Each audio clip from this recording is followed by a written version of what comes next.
You could have the best software in the world. And I tell people, for every good person that's building software security, you've got 15 people that are trying to hack that. So you could say, well, my security software, I updated it 3 years ago. Well, probably the day after it was updated, there could have been somebody finding a patch. So it's definitely something you want to keep in mind. There's a lot of other policies out there that throw in cyber insurance. So for example, you have what's called a general liability policy. You'll have a little bit of cyber coverage built into it. Same with malpractice. Most standard malpractice policies have a little bit of cyber insurance, but you'll want to have a standalone cyber policy because you want to be covered in case there's a healthcare data breach. Welcome to Medical Money Matters, the podcast where you can find experts, answers, and resources so that you can achieve mastery over the financial and business aspects of your practice. Hello, everyone. Welcome to episode 30. Today, I will be talking with Shawn Chummar, who is an expert on managing and mitigating business risk using insurance programs and products like medical malpractice, cyber liability, and Employment Practices Liability Insurance, to name a few. Hello, everyone. Joining me today is insurance broker and expert Shawn Chummar, whose career spans more than 25 years in the insurance industry. Shawn has worked with hundreds of medical groups on reviewing their insurance needs and finding the best products to help them to manage and mitigate their business risk. His business over the years has focused on medical malpractice, cyber, directors and officers, and employment practices liability coverage. He has a depth of experience in helping groups to save money and also to identify coverage gaps. So, Shawn, welcome. Thanks for being with me today. Thank you. Glad to be here. It's great to have you here. I'm also very fortunate to be able to count Shawn as a friend and someone with whom I have shared many clients over the years. So it is always a pleasure to learn from you and to see how you work with clients and all of the various different ways in which we can mitigate risk for business groups and medical groups. So we always encourage our clients, have good solid workflows and clear policies and procedures and good communication amongst your team and with your patients. And those kinds of things are sort of the foundation for, mitigating risk or keeping business risk low. And then we also have this whole family of insurance products that can be used from there so that business owners can mitigate some of that risk. So I thought we would start with our very favorite one that everyone likes to talk about, which is the medical malpractice insurance. So would love to get your thoughts on that. Thanks, Jill. Yeah, medical malpractice, that's the one that every group has to have, whether it be a solo physician to a multi-physician practice or a hospital. And it's also one that you want to have in place. I don't think any physician wakes up and decides, I'm going to have a claim, but you just never know. So that's where malpractice insurance comes in. You want to have a coverage, and you want an insurance carrier that's going to defend you in the event of a claim, or even, let's just take a step back further, in the event of an inquiry. An inquiry is something where somebody says something happened and they felt like they were hurt or injured in some way based on a physician's practice. And so we have to get a file open and do a review to determine, was the standard of care there, or did something lapse in the standard of care, and is there a claim? So it's a great transfer risk. That's what insurance is. And so medical malpractice provides that transfer of risk to a carrier so that physicians can do what they're good at and focus on their specialty. Yeah, that's wonderful. And earlier in our conversation, you had said something interesting about the percentage of inquiries that actually don't turn into anything. It just gets zeroed out.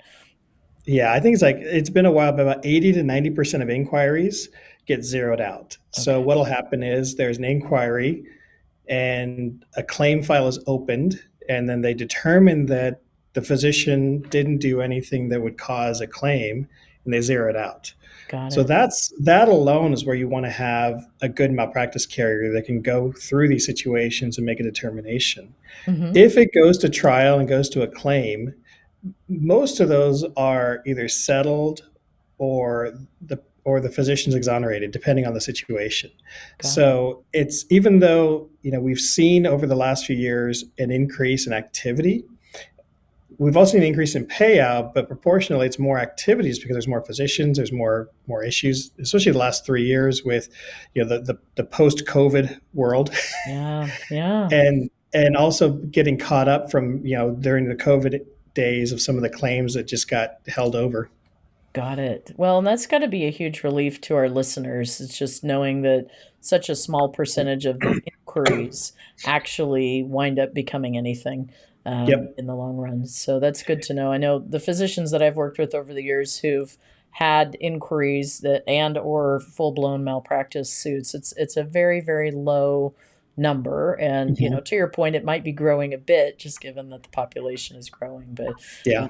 it's good to hear. How about limits? Like when a group is thinking Mhm. about what's the policy or reviewing their existing policy, tell us a little bit about your experience with limits and what the wisdom there. So one thing about malpractice insurance is it's on a state by state basis. So kind of a general is some states have higher limits, some states have lower limits, just depending on really the litigation factor in that state. Hmm. Some states like Florida, I've seen physicians have $200,000, $600,000 limits, which means that an occurrence, any one occurrence, a maximum payout is 200,000, Yeah, and the maximum in a year, in a policy term, was a year is 600,000. And I've seen those premiums as high or more than somebody in Oregon that has limits at 1 million, $3 million, where it's any one occurrence is a million, and the maximum in a period is 3 million. So it varies. It also varies by specialty. For example, OBGYNs and neurosurgeons are probably have higher limit requirements yeah, because a claim from an OBGYN or a surgeon could have a higher payout. sure. Yeah, So limits do vary. I always recommend that they look at kind of what the state requirements are, yeah, or what your payers are recommending their minimum limits. But you also don't want to be over insured, where if 1 million, 3 million is the limits for your specialty, you don't want to increase that to 5 million, 10 million, because what happens is when you get a claim or a potential notice of claim, they're looking at those limits you have, and that's what the demand could be. So if your occurrence limit is $5 million, they're going to demand $5 million. So you want to make sure that your limits are adequate. And this is where I highly recommend having a good insurance broker that can walk you through these. yes. And if you have a homeowner's policy and an auto policy with an insurance agent, that's great.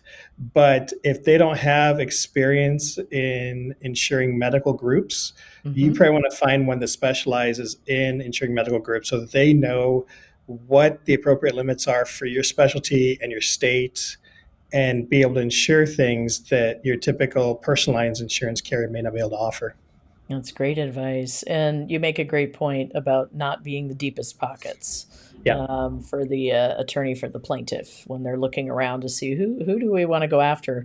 Mm-hmm. And I'm ever so grateful you gave me that advice several years ago because we had a group that was getting ready to buy up, thinking it was a good idea to buy a policy with Mm-hmm. higher limits than the community standard, and not so in most cases. So Yeah.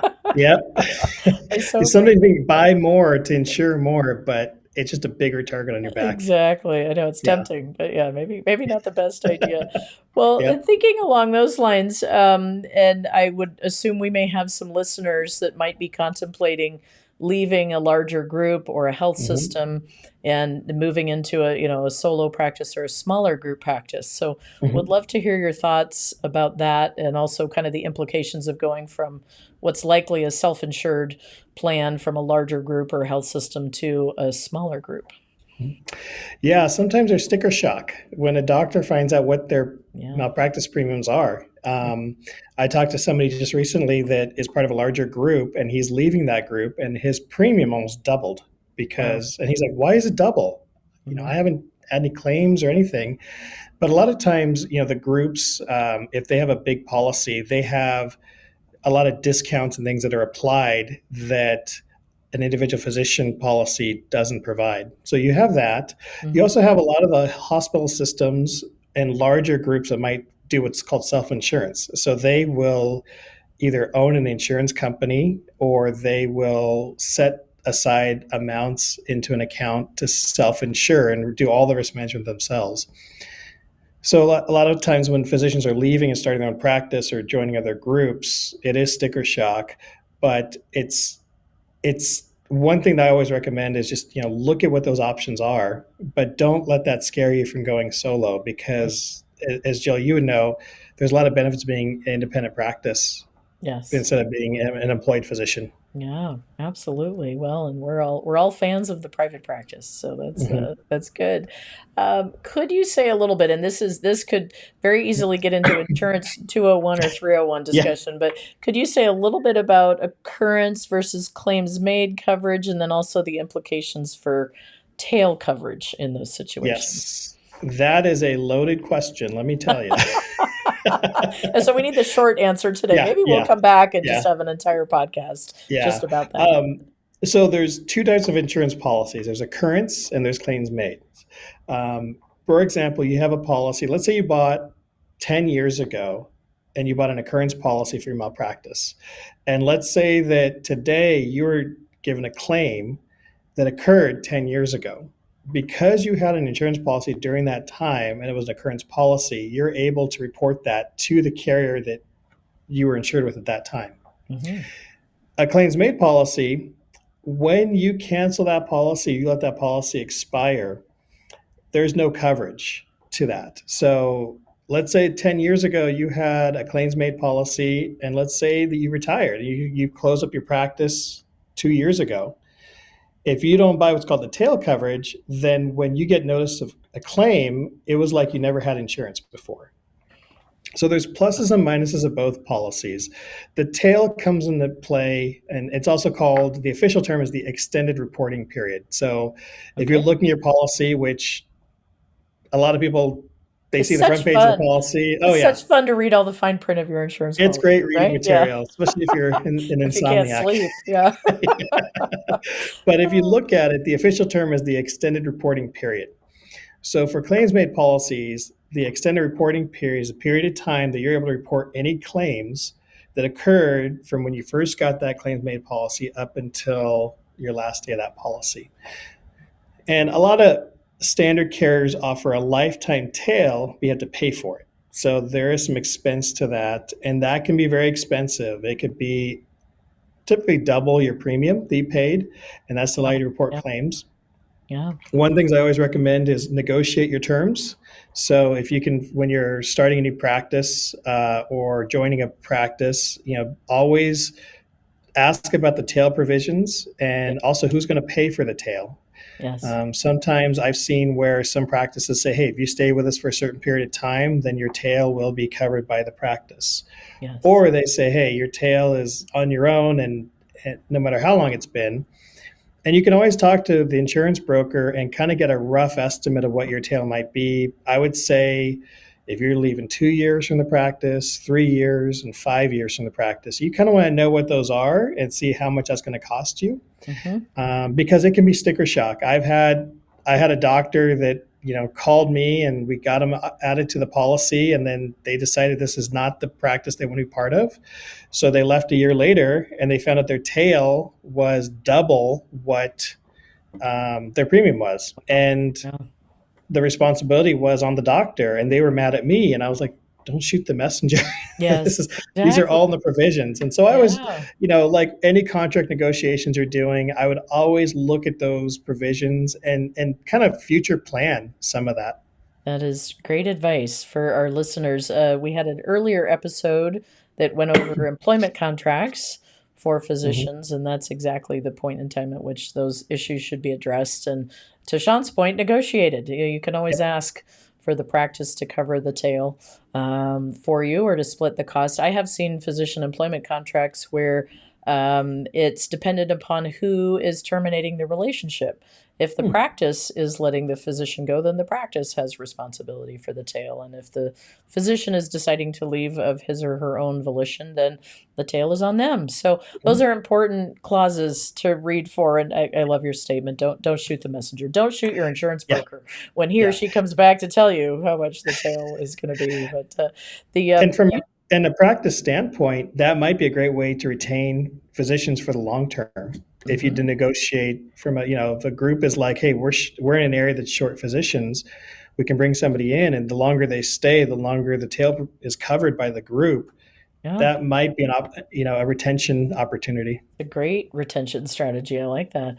And what I've observed over the years, and I assume this remains true, is that the claims made policies and the attractiveness of those is typically they are less expensive on the face than an occurrence-based policy, but it's frequently because you haven't factored in the cost of the tail. And Correct. when you add the claims made with the tail policy, those frequently come a bit closer to the cost of the occurrence-based. And then obviously, based on your definition, if you have an occurrence-based policy, there is no need for a tail because you're covered for the entire time that you owned the policy for anything that occurred during that time. So, correct. Your tail premiums are kind of built into your annual premiums with occurrence policies. got it. So they're meant to be somewhat equivalent, just billed differently. So Yeah. anyhow, wonderful. Thank you for wandering through that. I get a lot of questions.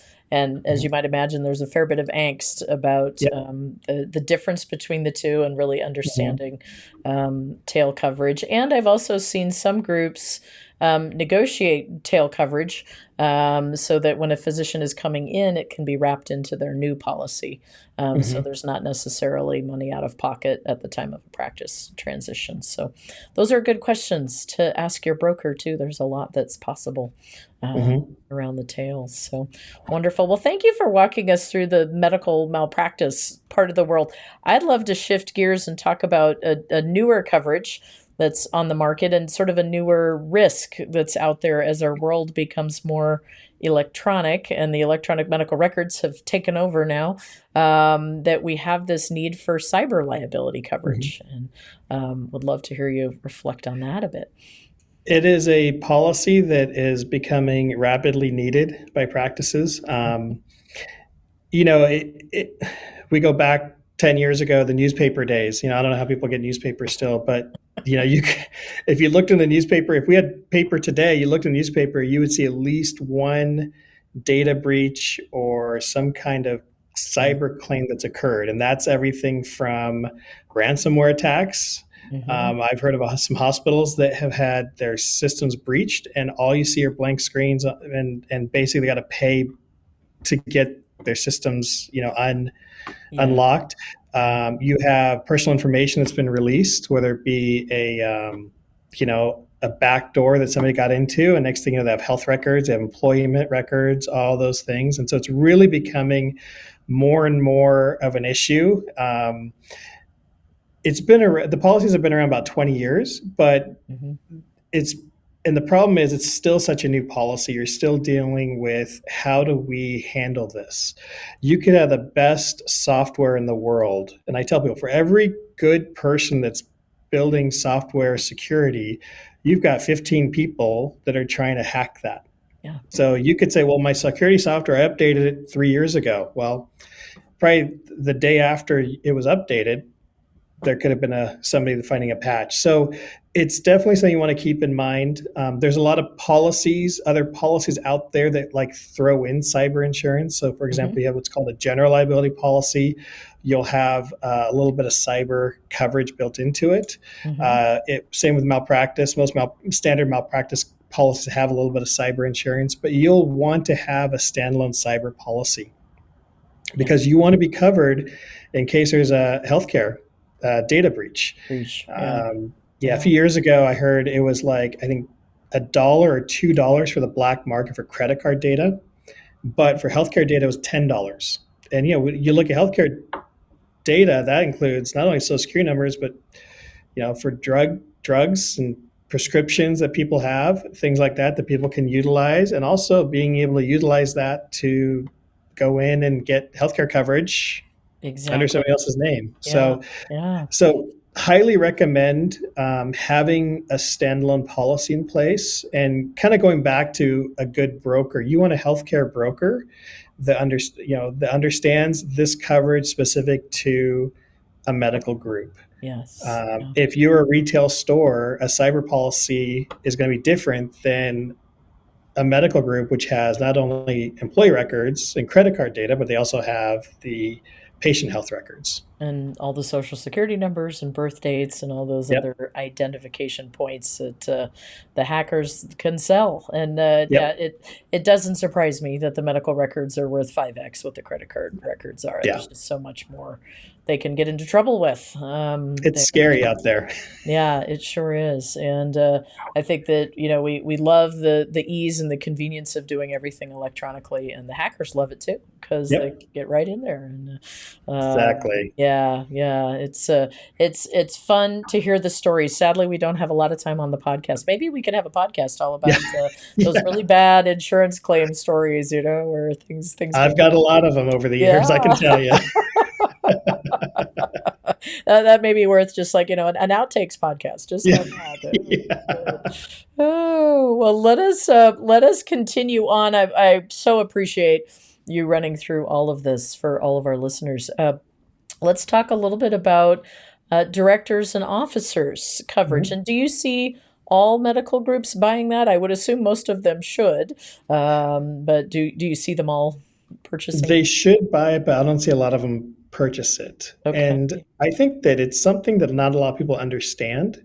But when you have multiple owners, and if you're a solo practice, you probably don't need this insurance. But if you have, two or more owners in a practice, and you're bringing on additional partners in the future, you'll want to have this coverage in place. And the reason is, and Jill, you can probably attest to this, when a practice starts with a group of physicians, everything is good. They all like each other. Sunshine and roses. Oh yeah, sunshine and Yes, yeah, roses. And yeah. then wait a few years, and there's a little bit of a falling out, and then it's not pretty. And directors and officers are going to cover the owners for decisions they make on behalf of the organization. Mm-hmm. And so when you have a situation where there's a fallout and you got to deal with terminating somebody, and what are the best decision of the practice? Yes. Or there's all kinds of different claims, but a direction officer's policy, it's a policy that you probably want to look at and talk to your insurance broker about and see if you need it, based on what your practice is like. But like I said, if you have two or more partners and you're looking at long-term growth, you definitely want to have this in place. And you also want to make sure that it's updated, based on how often your growth is. Good point. As the group grows, and the directors and officers coverage, when we recommend it for our clients, is really if you are, as Shawn says, more than one professional in one space, Mm-hmm. and especially as you get large enough to have a board of directors. Mm-hmm. So there's some sort of representative governance in your group, and it's not all of the owners sitting at the table helping to make every decision. That's Yep. where the directors and officers coverage comes in, because ostensibly then, as one of the directors or as an officer of the organization, you are making decisions for the entity as a whole. And Mm-hmm. to Shawn's point, if somebody comes back later and doesn't like one of those decisions, or if it turns out to be a decision that perhaps the group lost money as a result of that, a former disgruntled partner might come back with a lawsuit. Yep. So that's a good piece of coverage to have in place Yep. as your group grows. So, And on a side note, I highly recommend, if you sit on a board of a nonprofit, mhm. I always recommend that you make sure that nonprofit has directors and officers coverage, and they have what's called a nonprofit directors and officers insurance.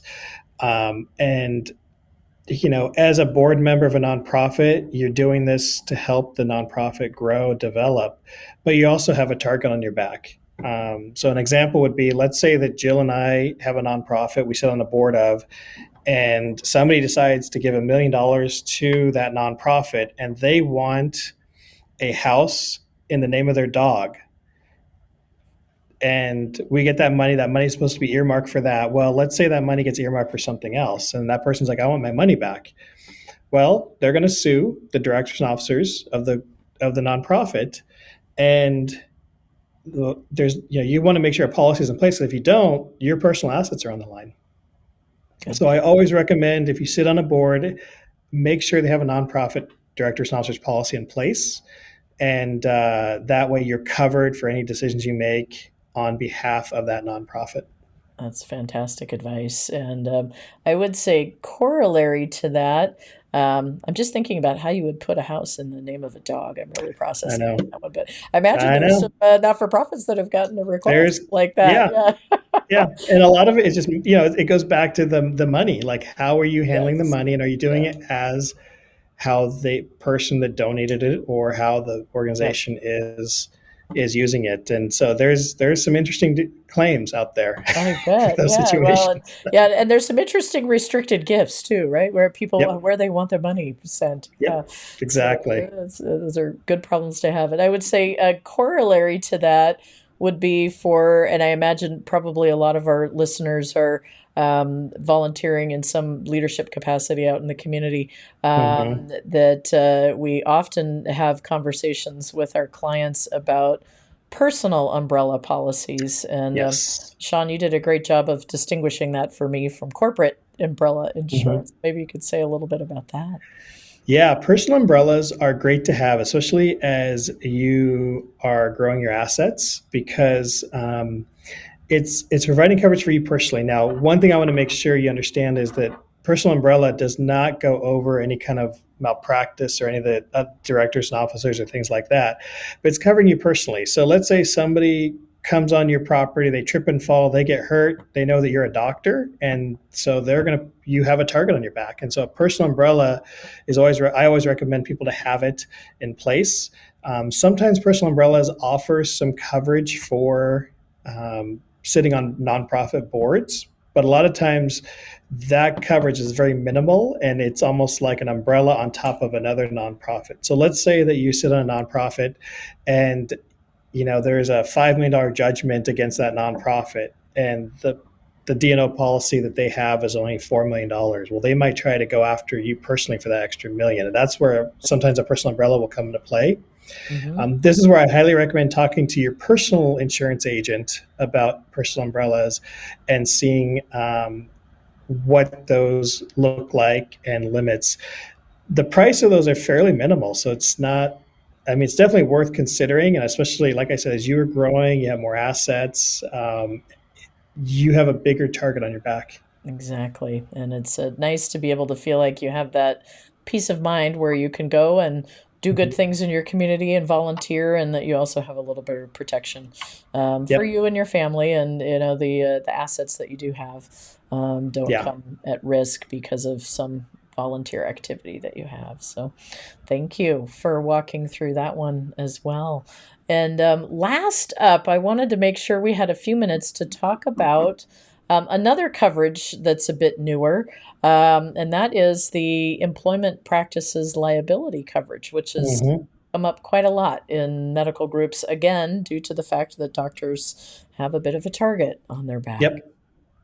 So, employment practice liability, going back to the newspaper I talked about for the last 20, 30 years, you can open up a newspaper and see at least one employment practices claim or Mhm. accusation Story in of some place. kind, yeah, an Yep, accusation, exactly. exactly. So, and an employment practice liability, it's a lot of it's, you see typically is harassment, discrimination, Hmm. failure to hire, or or a termination, Hmm. and a lot of those, it's the more your practice grows, the bigger the target is. And if you have a disgruntled employee and they leave or they file some kind of harassment suit, it has to be addressed. And Yes. a lot of policies, like for general liability policy, which provides coverage for like trip and fall coverage in a way in your practice, provides a little bit of that coverage.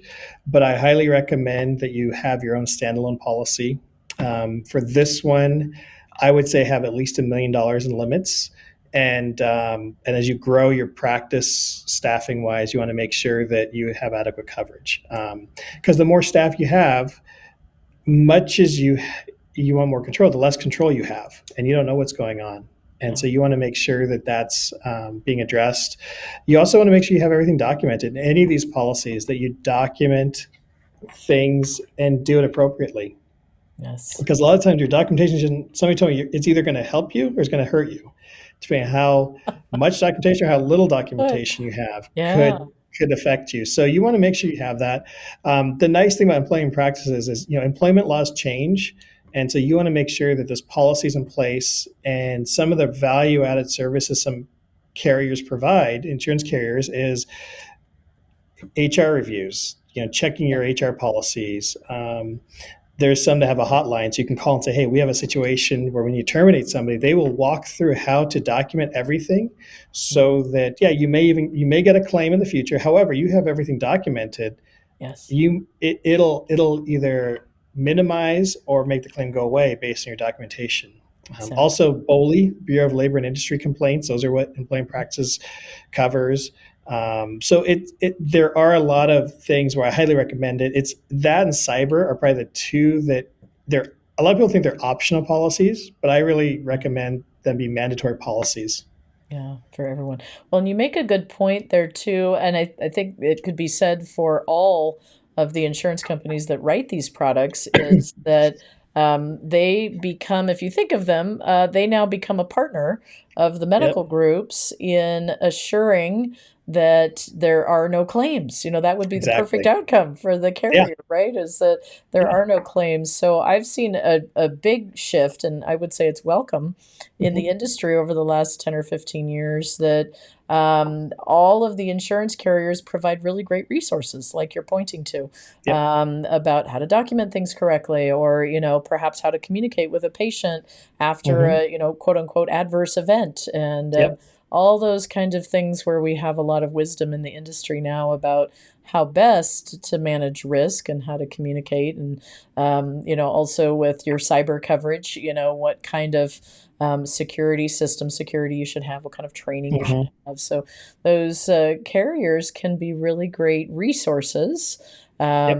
I remember early in my career that it was a very frightening thing to have to be in touch with your medical malpractice carrier, and that was something Yeah. you avoided at all costs. And Hmm. somewhere along the line, I learned, no, it's good to be in communication and to let them know if you think there's going to be an inquiry and to get ahead of that. So they can be a great partner. Exactly. And the premiums you're paying provide some of that coverage. So it's not like sometimes they have some additional fees they may charge, but for the most part, for risk management services, it's a hotline. You might get a nurse or an attorney they have that can provide not specific claims related, like a situation, but they can at least give you a general overview. They're going to give you best practices Yeah, and kind of the gold standard, because, like you said, Jill, they don't want to have to handle a claim, right. but they would love that you go to them early enough that you can say, hey, we want to make sure that we have the best practices in place, like cyber insurance. Mhm. A lot of carriers, depending on the policy, might provide you an assessment of your systems and Yeah, see if it's because they want to know that you have a lockdown system, that there's exactly. not a breach that's going to happen. Yeah, or they'll do some training on some of the social engineering, or they'll show you some of the Yep. phishing Yeah. emails, and yeah, try to help your group to be as successful as possible Hmm. with not having claims and really lowering the experience. So wonderful. Well, I think that's it. That is a great point to end on. That we have our carriers as partners, not as a Yes. necessary evil, but as a true Yeah. partner in the practice and really helping to make things run smoothly. So Exactly. Yeah. Don't be scared of your insurance. Be perfect. let them be part of your risk management. As you're setting systems in place, have their information. I always recommend having a sheet of all your policies with your policy numbers Hmm. and hotlines. Not only work claims hotlines, but like risk management hotlines. and things like that. So you have it, and maybe give it to your leaders so they all have it. So if you're gone, somebody has it, they can just pull up. Because it always seems like it happens when you're out of town, right? That's something Exactly. Yeah. And the crisis du jour, at right? the crisis. So Yeah. this way you have that available. Most times it doesn't hurt you to report a potential incident.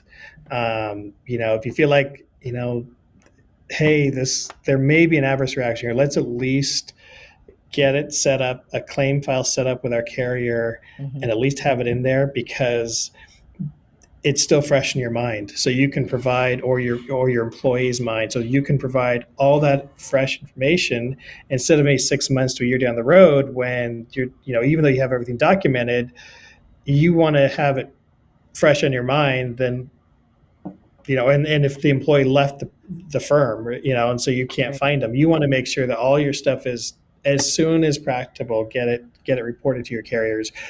And most times they're not going to charge you or count it against you if it's an incident that has no payout, or it just gets closed.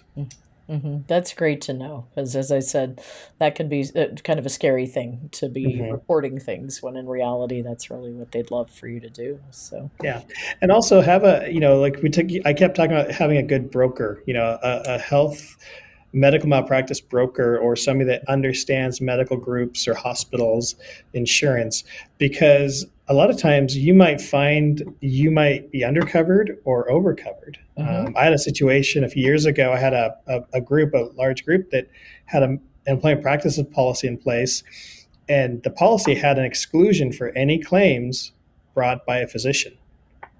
Oh, wow. And so they had that policy in place for years. And I was actually saying, hey, let me do an insurance review for you. So I started doing the insurance review, and I noticed this, and I sent it to the administrator, and I get a call from her. And she's like, what does this mean? I said, well, if you get a claim against a physician, that's not covered per this policy. Or if a physician were to sue for harassment, discrimination, and kind of employment practice claims, it would not be covered.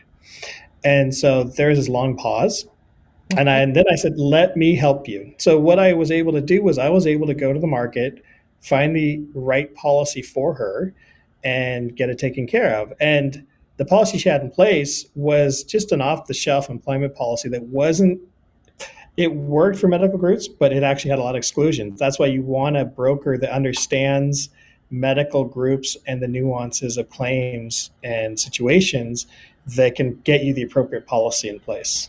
Absolutely. And make sure that you don't have exclusions that leave you with a huge gap in coverage. Exactly. Oh, Yep. yeah, that's fantastic. Well, Shawn, thank you so much for sharing all the wisdom today. We will be sure to have your contact information in the show notes. So if any of our listeners want to reach out with questions, they're welcome to do that. And my thanks again for being here and for sharing with us today. Thank you. It was great. I enjoyed it. Okay. You can find more information online at medicalmoneymatterspodcast.com, and you can sign up to be notified when the contracting visualizer tool is ready for purchase. We've included those links in the show notes. As I like to close out these podcasts, congratulations on taking the next step in your professional development and for making the commitment to learn about the financial and business aspects of your practice. I look forward to being on this journey with you and send you my heartfelt gratitude for all that you do for your patients all day, every day.